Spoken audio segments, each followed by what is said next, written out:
This video explains how to register an external learning tool for LTI Advantage. Registration is the first step of integrating a tool with a platform and completes the security and single sign-on (SSO) process of the integration. Note that an external learning tool can only have one functioning domain registered with the platform. The Brightspace registration details must be copied into the tool for the registration to function. To register a tool, from the Admin Tools menu, navigate to Manage Extensibility.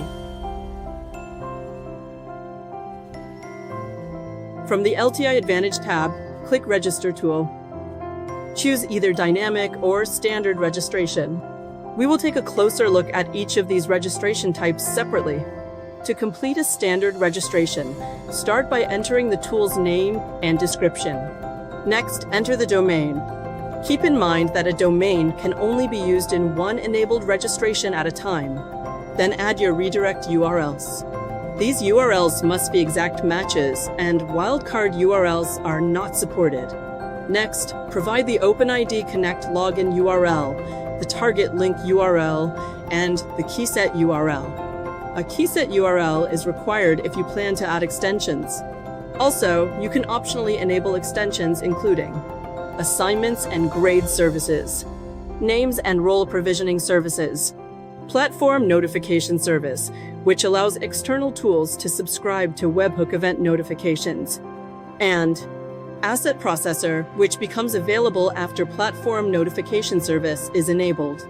Under roles, if Send Institution role is selected, both context and institution roles are included in the role mapping from the IMS configuration when the tool launches. The user's context role is included unless the deployment security setting is set to anonymous. If the Send Institution role field is cleared, only the context role is sent. Next, configure substitution parameters by selecting from a predefined list of parameters that are dynamically replaced with values from the LMS. If a tool requires a custom parameter name and value, you can also define it here. These custom parameters are static, meaning their values do not change during launch. Keep in mind that substitution parameters and custom parameters created at the registration level automatically cascade to the deployment and link levels. When you are finished, click Register.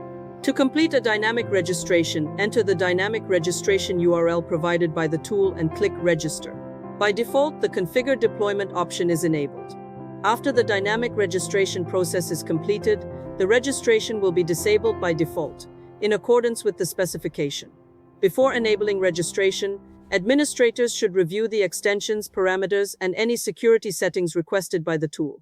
If deployment settings are included, review those as well to ensure they align with your organization's requirements. During the process, dynamic registration opens the tool's endpoint in a new browser tab. This design helps prevent same-site and cross-site cookie issues, ensuring the registration workflow can complete successfully. Now you know how to register an external learning tool using LTI Advantage. Thank you for watching.